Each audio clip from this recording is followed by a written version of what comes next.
வண்டி இறங்குடா இறங்குடா இறங்குடான்னு கதவை திறந்துட்டு வண்டிக்குள்ளேயே வச்சு ஒரு வண்டிக்குள்ளேருந்து அவங்களால கால் தூக்கி ஃபைட் பண்ண முடியாதுல்ல. ஒரு 20க்கும் மேற்பட்ட நபர்கள் கொடூரமாக உள்காயத்தோட தாக்குறாங்க. ஓகே, தாக்கியிருக்காங்க. கடுமையாக தாக்குறாங்க, தாக்காமலாம் கிடையாது, கடுமையான தாக்குறாங்க. கொடூரமாக தாக்கிட்டு இந்த செய்தியாளரும் இந்த வழக்கறிஞரும் இந்த செய்தியாளரை ஒளிப்பதிவாளரை பிடிச்சிட்டு போய் அவர்களோட வண்டி, அதாவது ஃபார்ச்சுனர் மாதிரி இருக்க ஒரு பெரிய வண்டியில் ஏற்றுறாங்க. ஏற்றி இவர்கள் இருவரையுமே கையால் கொடுமையாக 20 பேர் தாக்கிக்கிட்டே இருக்காங்க. உள்காயமே வயிற்றில் குத்துவாங்க, என்ன பண்ணுவாங்க, குத்தும் போது எங்கே முகத்தில் குத்துனா 2 குத்து குத்துனோன்னா முகம் கிழிஞ்சிரும். உடல்லையும் வயிற்றுலையும் முதுகுலையும் குத்துறாங்க, தர்மடி, அதாவது அப்படி அடிக்கிறாங்க. அப்போது அந்த சுடலை கண்ணுன்னு ஒருத்தர் இருக்கார் பார்த்தீங்களா, அந்த காவேரி நீர்வள ஆதார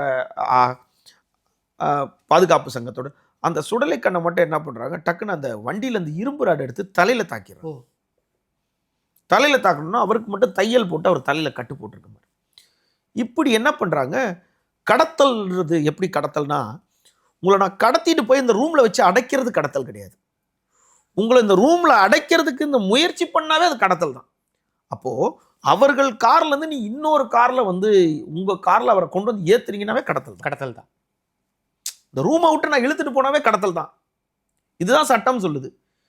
இப்போது விமலநாதன் ஒரு கேரக்டர் யார் இவர்னா, நியாயமாக நான் சில வார்த்தைகளை கவனமாக பிரயோகிப்பேன்.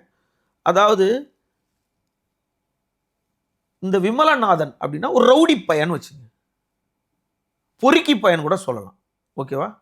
இந்த விமலநாதன்ற கேரக்டர் யாருன்னா, இந்த பழனி ஆண்டியோட எம்எல்ஏவோட மகன்.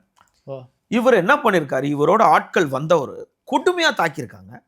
தாக்கிட்டு ரிப்போர்ட்டரையும் கூட இருந்தவங்களையும் தாக்கியிருக்காங்க.